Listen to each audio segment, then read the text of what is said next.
patents. Do you have a patent? I am patent pending. I am too. Yeah. All right, so let's give a little bit of background on patents. I'm not going to give a history lesson, but I'll jump into one funny note that I remember. But a patent, for those of you who don't know, is the legal system to protect your idea.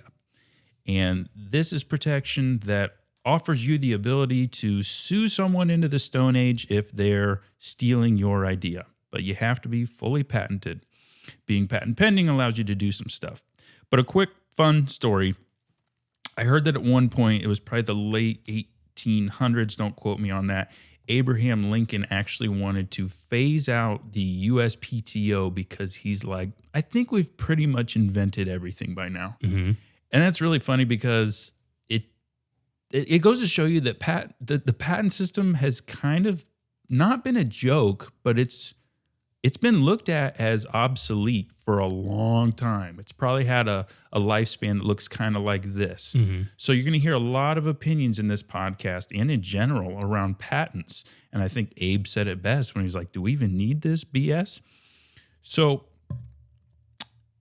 fast forward to the year 2023, patents are still in use. There's still patent attorneys taking money out of our pockets every day. There are. And it's a very important thing. So what do you think, Marcus? What's your... So we've touched base on one of the previous episodes about, I've just come up with my prototype, or I've come up with my idea. I want to do a patent search and look if anybody else already has this idea. Should it scare you away from continuing and working on your idea? No, it shouldn't. Just because somebody has a patent doesn't mean you can't make variations to it or come up with something subtly different. You use the chair analogy. You're like the guy who owns the chair patent, but then there's a swivel thing. I'm pretty sure that the guy who owns the chair patent doesn't get money from the guy who owns the swivel chair kind of thing. So there are lots of variations you can make. But just to knock out a few different terms, you're going to be hearing the USPTO. It's the United States Patent Trade Organization. And that's the main one. You can do patent searches on that one. You can also do Google patents. Google has a patent search as well, which is really great. So both of those things, if you want to start looking for it, it's a little complicated. I don't want to say you can't do it. You can absolutely do it. You might not know what you're looking at, but those are two really good resources to do it. So should I get a patent on my brand new idea? The USPTO has something very simple that you can do. Last time I did mine, I want to say it was $125 or $150. I don't remember. Don't quote me on the price, but it's somewhere in that world. And you definitely need to put it into the correct form. Now it's much easier because it's online. You can download, I think it's one form, and then you have to have drawings, you have to have specifications, and there's certain lingo. But you can also download mock or other patents and just kind of model yours after that. You submit it, you pay your money, and that gives you, quote, patent pending. So it's kind of a year-long, very light protection against, hey, you're basically saying, I have this idea, I'm putting it in there, and here it is. What they don't do is, on their end, is they're not really doing a whole lot of anything as far as research. Are there 10 people who have patents on this already? You won't know with your little patent pending submission from yourself thing. You're basically just saying, that's my idea, here it is, I want to be patent pending. Yeah. And I don't listen when you speak, but did you mention that's a provisional patent? That is a provisional patent. Yeah. Okay. So a provisional patent, to just kind of wrap that up, it's the intent to patent. That's correct. It's officially filing your intent. Does it offer you much of protection at all? No, but it gives you a spot in line to say, nuh-uh, I thought of it first. Yeah. And it's only something that would happen retroactively. They would go back and say, oh, sure enough, son of a gun, he did think of that. Yeah. So that's awesome because that gives you the ability to start selling with that little patent pending asterisk at the bottom right corner of your screen. And that it's pretty common. It's not. It's nothing to be super proud of that you're patent pending, but it is something you did what you should do. And for $120, it's kind of a no-brainer. Yeah. I remember when I filed for my provisional patent, I did it myself. Did you say you did it yourself too? No, I went through a lawyer. Okay, so you went through a patent attorney. I did it myself, and I went a really back end, kind of convoluted, but it worked. I found a guy on YouTube, and if I can dig him up, I'll reference him on screen for you YouTubers. He laid out the process to do it yourself, and it's kind of complicated because you have to like download a form and then something a form into this, into that, from a PDF to a Sasquatch. And I got through, they approved it. And what they ended up with on file was my 2-page synopsis of the idea. I forget the terms, but it's basically, the idea is at the top. Gosh, I wish I could think of any of the terms. And then you break down how it might work. It's like the summary. Basically a summary, and then how it might work. Background, which kind of covers like, hey, in the past, cargo straps have sucked.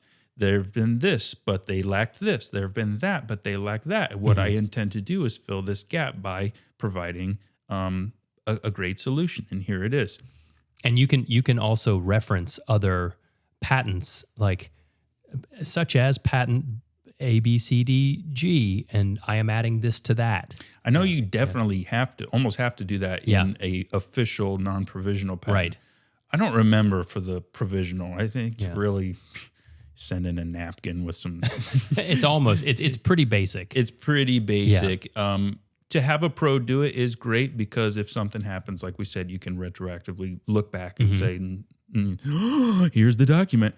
But for the most part, if you just want patent pending status, not too sure about your idea, $120, do a little Googling, a little YouTubing. Because this is a podcast, we can't really walk you through or show you visually everything you would need to do. We would love to do that, but that's not really the intent. The intent is to give you the courage and the strength to know that a couple dingbats like us could do it. So can you. How much was that? So the actual patent with a lawyer, and this is a realistic big expense. You're not going to be spending $400 for a patent.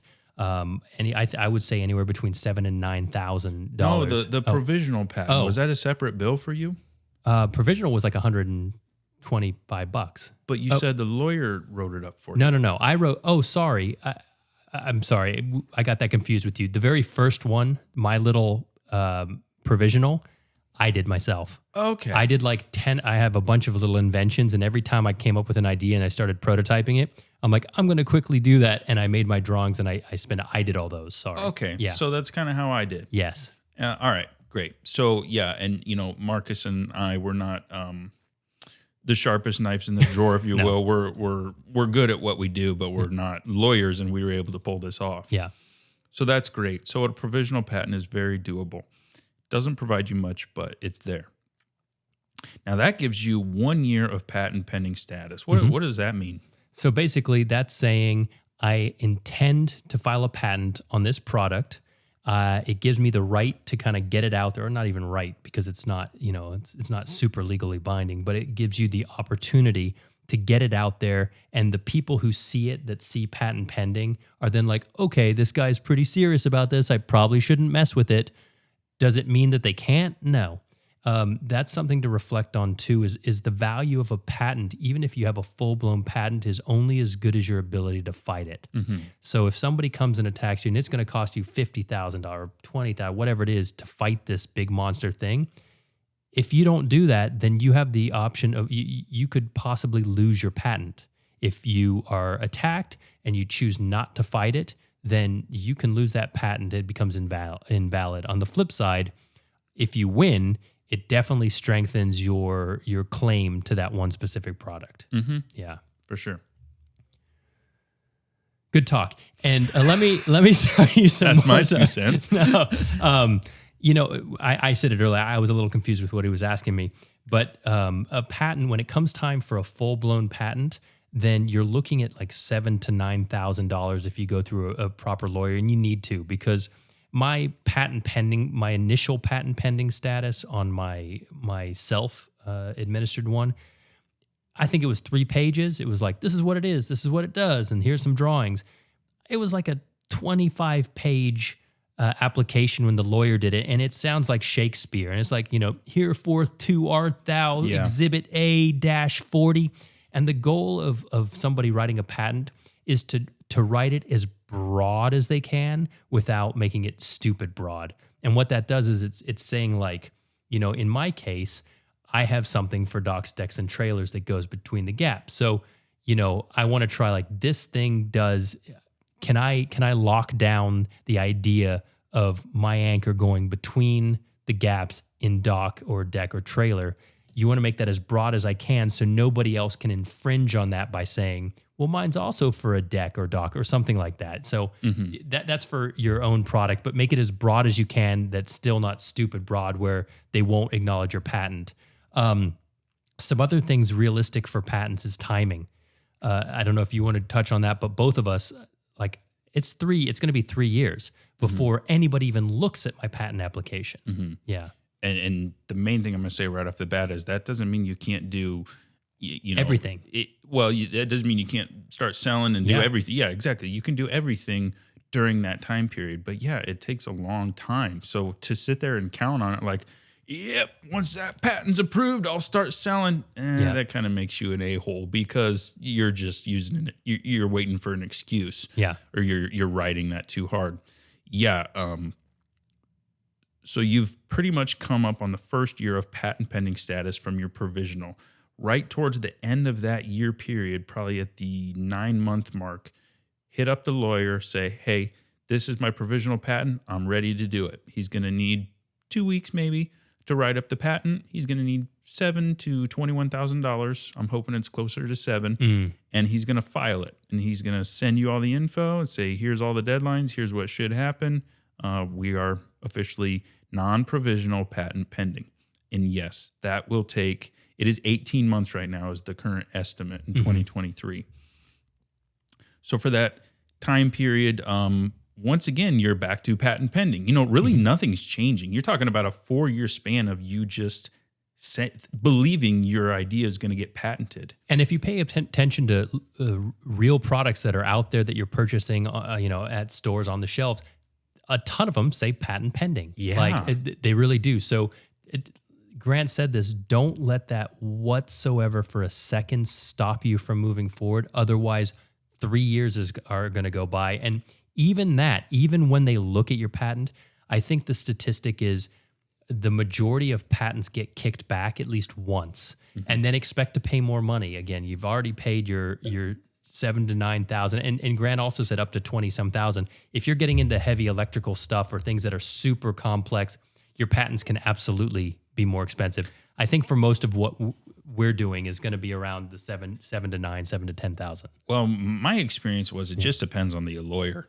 Yeah, if you're looking at a big shot in New York City proper or Chicago, that may just be how they operate, and maybe they have that leverage or that law power, if you will. They have multiple branches. They're worldwide. They can fight anything, and they'll jujitsu the competition into submission. Or you just have good old boy patent attorney who has a shop and he's got 10 clients he really likes and face-to-face relationships with them. He might do it for $7,500. Yeah. Really, it comes down to how protectable is your idea. Do you think you should always patent if you have a new idea? I think you should I don't want to say very rarely patent, but $9,000, let's just keep using that. It's $7,000, $9,000. It's a lot of money. That's a lot of prototyping money. That's a lot of product money. That's a lot of, advertising money. That's a ton of money to spend. So it is I cannot guess how many people patented something that never went anywhere with anything. Oh, the USPTO and Google patent search, it's riddled with extinct ideas that just never came to anything. And a little life hack is you can raid that sucker and find things that are expired because it's been 20 years. They're basically open source. Again, that's not legal advice, but that's my experience. So yeah, you're right. A lot of people like to say, oh, great idea. I'm going to slap a patent on that and I'll be rich. And they do. They slap a patent on everything. Somebody will come up with a plastic tab rather than a metal tab to hook this onto your shirt and think that's a patentable idea. No, that's a fly-by-night idea. That's a one-off. And good luck defending it kind of idea because there's going to be so many other patents around that and your change isn't that significant. There's not going to be that many people hunting after the idea to try to steal it from you to where you'd want to spend the $50,000 to $100,000 to defend it. When you think about like what knockoffs are and how many within the time you're waiting for the patent, people can do their own versions of everything. It's really important to know that patent pending doesn't give you the legal right to like go and sue somebody for that idea until you have a full-blown patent. Patent pending just means I am intending, this is my idea, and until you're approved for that patent, so you're going to see, you could see other products. You might see people knocking you off. You might do that. You just have to take that gamble and go for it. Yeah. Really, you got to be thick-skinned and you got to say, F them, I'm going to do it better than anybody else. That's really your best protection of your IP. First to market and best at market. That doesn't mean have the lowest price. That's something that I struggled with in the beginning. I'm like, I'll just sell it for the cheapest and that'll be my intellectual property protection. You just kind of shooting yourself in the foot. If you're not making money, you're not going to stay in business. So you have to set a reasonable margin. You need to make 50% or more margin on your product. You can do it on 40. Don't get me wrong. If you're at volume, people even do it on 30, but 50% I think is pretty ideal. And you got to make money and you got to be the brand that people think of. Think of Kleenex, think of Black & Decker, think of Hoovers. In Europe, they call vacuums Hoovers. That's just a brand name. That's not what a vacuum really is. So that's the best protection you're ever going to get. And the bill to defend your patent, I'm pretty sure I guarantee it's at least $40,000 to get the lawyer lined up, to get him prepared for court, you're going to have to pay a big ass retainer because you could spend 2 weeks in court. The lawyer wants to make sure they're getting paid for every second at a rate of $250 to $500 an hour. So unless you're ready to shell out $50,000 just to start, probably more like $100,000 just to start the legal battle, I'm not going to say don't do it, but just know, for me, what I consider a patent is a baseline of protection. If somebody tries to steal my stuff, there's a very small part of me that thinks I'd actually defend it. I would just kick their ass in competition. Well, that's a good point. And it's like, if you just don't have the money to fight it and you don't think you ever will, I definitely not knocking patents. I think there are times you have to have them. I think if you're going to do some big licensing deals, things like that, they want to know you own the rights to it. I think if you're going to sell your company or someone's interested in buying the rights to your product, they're going to want to see a patent. And the funny thing is, you can see that even on like a Shark Tank. The first thing they ask is, they're like, how many sales do you have? And are you patented? Do you own the rights to that product? So if we're going to be investing in your company, we're going to do that. So there's value in patents. Just don't put all your eggs in thinking you need a patent to get a product out there. And also don't wait because, like I said, if we're waiting, I'm not going to launch for the next 3 years. And I hope to start banging this stuff out momentarily. Yeah. I almost didn't get a patent at all. Yeah. I was really against it. Really against it. And one defense in my mind was, I would watch Shark Tank, like you're saying. They would ask, what are your sales? And they'd grill them on that. Well, how do you expect to extrapolate this number? Where do you get off? And then they would ask, like you said, do you have a patent? And whether the answer was pending or yes or no, the reaction was kind of like, They didn't really get into it too much. So to me, it didn't seem like, it seemed like they kind of knew this is really a bigger game than just intellectual property. It is a cherry on top. Sometimes, like, I've been in negotiations where I'm like, when this patent gets approved, that alone will be worth blah, blah, blah. Right. So yeah, it's a bargaining chip. It's a good thing, but don't let it stop you. If you think your idea is not patentable, or if there's just no way you're ever going to come up with the $7,000 because it's an item you want to sell for $1, to get that money back, it's going to take you a long time. You have to sell at a massive scale to get that, to justify that cost. Don't let it stop you, man. Just sell it. And if somebody knocks you off, say, good for you. I can do it better. Be better. The whatever you think about like an Elon Musk with his ups and downs, he's a big believer in open source, and he actually isn't a fan of patents, even though they have no end of them. But it's a little different, and his technology is so massively ahead of the game. He says basically here's my patent. Here's everything I'm doing. Here's how I'm building it. If you can do it better, I want you to do it better. I welcome that. I welcome that. And the reality is 99.99% of people aren't going to do it better or aren't even going to try to do it better. So just so you also know, we've talked about how hard it is to bring a product from beginning to get it manufactured, to get it out, to get it selling. You know, it's great to have a patent, but people aren't going to come rushing. You're not going to have 500 competitors. I mean, maybe if it's something so easy and so simple and small. The truth is you might have to deal with one or two and just be better. And that the drop stop guys I told you who actually introduced me to my manufacturing broker, they had to deal with that. And they're priced reasonably. They're a better quality product. They have great ratings. And at the end of the day, people just go to them because why pay $2 less and buy the garbage that the ratings are, junk when you can buy the proper good one? Yeah, definitely. Okay, so I remember what I was thinking of. We're about at the 20-minute mark, so let's call this part 3. Let's do kind of a little mock-up of writing a patent and that process. So first of all, if I'm going to write a patent for this pen, what am I going to title it? Am I going to title it pen? You want to be really descriptive, so it would descriptive but broad. Remember, but as broad as you can. Yeah, handheld ink writing device. Yeah. Okay. I would go slightly broader. I would say a convenient device to transfer ink to paper. Yeah. Okay. I mean, the point I'm getting at is, when you write a patent, you don't just, if you think of a football holder, you don't write football holder. You write device for containing football in this application. That's a stupid analogy. But one thing that I had heard and learned in the beginning of this was, if you go and write a patent that says metal bracket to connect broom head to broom handle, someone can come in with a plastic bracket and write plastic bracket. And now they've just negated your product. They use plastic, which is lighter and cheaper. So what you have to do is go even broader and just say, don't say metal bracket, just say bracket. If it's a shoe, don't say a shoe or something for foot, just say cloth material designed in a way to ease comfort of walking. Something along those lines.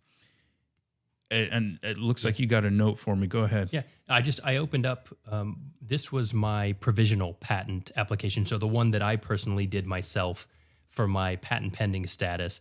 And you start, in this case, it was starting with an application data sheet where you will kind of talk about, this is a utility patent. You do have to pick what kind of patent. It's a utility provisional patent. Suggested classifications. So you're going to be looking up stuff. It'll be like 248, 499, 410, 82. So that's referencing something that you'll find on the USPTO site. It'll go through what is your title. In my case, it was the quick tie down anchor. So I made it pretty much what it is. And then it just goes through your application information as far as who you are, what your address is. Are you co-creating this application with anybody? Because it could have an application with 2 names on it. Your correspondence information, and then you go about the background of the application. So the background of the invention. In this case, the invention relates to the field of dock, deck, or trailer tie-down anchors. More specifically, a point at which a rope, hook, ratchet strap, etc., can be anchored to the flooring for use of securing an object or a load to the floor. So that's where you start trying to be as broad as you can. Like, it's for any of these different things to work with any of these different things on that. You give a summary of the invention, which is what you were talking about. It's kind of like, this present invention can do this. This exists out there, but this is why my invention is different. You have a description of the drawings and pictures, and then you have basically a page of that. You use like A, B, A1, B1 to do that, the description, and then you give detailed. So you might say, this point is where the rope will go through, refer to graphic A, figure 1. So it's a little technical, but you can download mock versions of that. And then you say how to use your invention. And that's pretty much it. You're basically saying, here's what I have, here's what it does, here's how you use it. Yeah. So when you approach a lawyer and say, I have an idea to patent something, there's two kinds of lawyers. I think the majority of them are going to be pretty transparent about the process. And there's other ones that are going to say, yeah, we can do that, no problem, because they want to grab the cash. I wouldn't be afraid of that. Generally speaking, they're going to give you a rundown. Hey, this is how it works. Here's some realistic expectations. And what they're going to tell you is if you have something not worth patenting, don't patent it, number one. And two, you have to have something original and non-obvious. Original is pretty easy to prove. You designed it. Non-obvious is kind of hard to prove. And what non-obvious means is you can't go and invent a pen that clicks twice for the thing to come out instead of once, because it's obviously not needed. Or what I'm trying to say is that it's a silly little thing. It's not really fixing a problem. We're not going to waste the American taxpayer money patenting clicking twice just for the novelty of it. And people will make stupid patents. I remember Mark Cuban went off on one person in the Shark Tank because they patented the fake phone, because it's a phone that makes you feel like you have your phone, but it doesn't actually work. And he's like, that's so, I hate stupid patents. And I kind of agree. And the USPTO should vet that kind of stuff. So original and non-obvious. So you do have to have something original, and it has to solve a problem. So your patent attorney should vet you first and say, hey, Chuck, you're not fixing anything here. So don't waste my time. Don't waste the taxpayer's time. And that's the main point I want to make about that is you do have to have a new idea. And if you don't, your patent attorney should stop you. Which, and there are 40 million billion patent attorneys out there. Where do you even start? I'll be honest, I don't have any tie to mine. I used Omni Legal Group in Los Angeles. And what I can tell you is if you don't have anywhere to go, that they were super communicative. He was very open. He FaceTimed me, answered all my questions, and then I had questions over that next week, which he answered instantly, and he got back to me probably within less than a day every time I've emailed him. So it boils down to communication and how you feel with somebody. He was great. There are a million of them out there. Just know that don't think you're gonna like, oh my God, it's $7,000. That's a ripoff, or that's what it's going to cost you. It's going to be somewhere in there. And don't make the mistake that just because you're paying them $7,000, $9,000, they're going to fully understand your product. No, or you're going to get a patent. Yeah. But the main thing is they're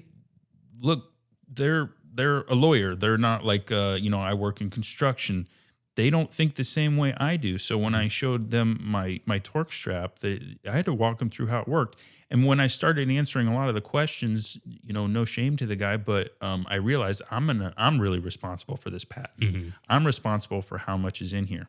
So what you have to do is write down 10, 15, 20 bullet points in the best way you can. I wrote up a really pretty detailed, probably 2 or 3 pages on what I would like to be in this patent and why this spring is so very important compared to a rubber band. And you have to convey that. They're not going to pick up on, oh my gosh, yeah, it's spring loaded. This makes so much sense. This patent is genius. And they're just flowing out of their fingertips. It's not like that. You have to tee them up so they can plow it down the fairway. It's true. And where they come in handy is because they've written so many of these applications, they know the legal jargon that needs to go, and they know that they need to make it as broad as they can. And it is absolutely your best bet in getting it approved as far as the patent. But I don't feel like there's a ton more to mull over on that. I think the important thing is, are patents super necessary in the beginning? No, I think almost unnecessary, and you should be reserved in when you spend your $9,000. You can get patent pending very easily doing it yourself. It's not a hard process. You do that through the USPTO website. You also can search on Google Patents if you just want to look for patents and other things like that. Make sure you absolutely are committed to your product before you spend that extra money. Don't let that stop you whatsoever. Don't think having to have a patent. Definitely don't wait to launch your product or do whatever because you're going to be waiting years. And we are such big believers, I think you and I, in there's nothing better than getting it out there. Just get it out there, get it going. Don't be afraid. Don't be afraid of the whole somebody's going to take my product. Be patent pending if you want, do it on yourself. And then once you're really committed to that product or you know you're going to take that thing further, then invest in a proper patent. One last note we should have said in the beginning is when to file the provisional. So there's something called prior art, and the rule is you can't file a patent on something that's already been published. So in other words, if I think of an idea before I want to build a Shopify account and publish that product, and before I want to start selling it, before you go public with it, you need to establish that provisional patent. If you start selling it first for like a year, then you're like, oh, I want to patent this pig. They're going to say, no, you're patenting prior art, something that's already in the ether, already on the market, and you can't do that. And the reason for that is that keeps people from going and saying, oh, that's a cool product, I'm going to write a patent on it. So you do need to, but right before you're ready to sell, file that provisional, then you have the patent pending, and then you can go. That's right, and that's the cheaper version you can do by yourself and be ready to go.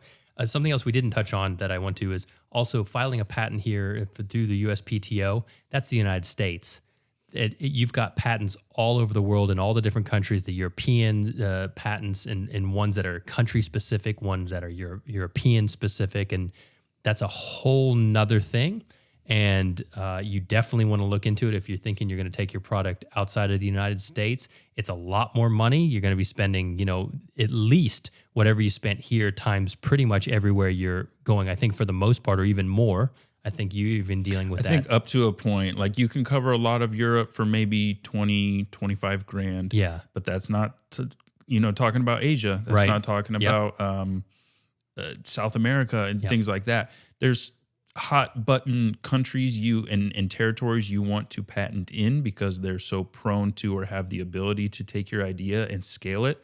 There's other ones like South Africa. They're like, what are we going to do? No one's going to buy the South African version of this, or maybe they will in South Africa, but it's a small market, so don't waste your money. But you're right. That's a whole other thing. The gist is pretty much the same. If it's not worth protecting, don't waste your money. If you want to set a baseline of protection, plan on spending 20 to 50 grand and you'll have a baseline of protection. But if you want to defend it, now you're talking international litigation. Don't even ask. Yeah. I have no clue. That's great. I'm glad you added that note because it will be relevant at one point. Listen, guys, I really, really appreciate you guys tuning in on this episode. This certainly wasn't intended to give you every single detail about a patent, but it is going to give you the idea and the motivation that, yes, these boneheads work their way through this, so can we. So without further ado, thank you so much. Don't forget to follow the show on whatever platform you may be listening on. Like and subscribe on YouTube. Keep on tuning in. And remember, we took the punches so that you don't have to. All right, thank you guys so much, and we will see you on the next one.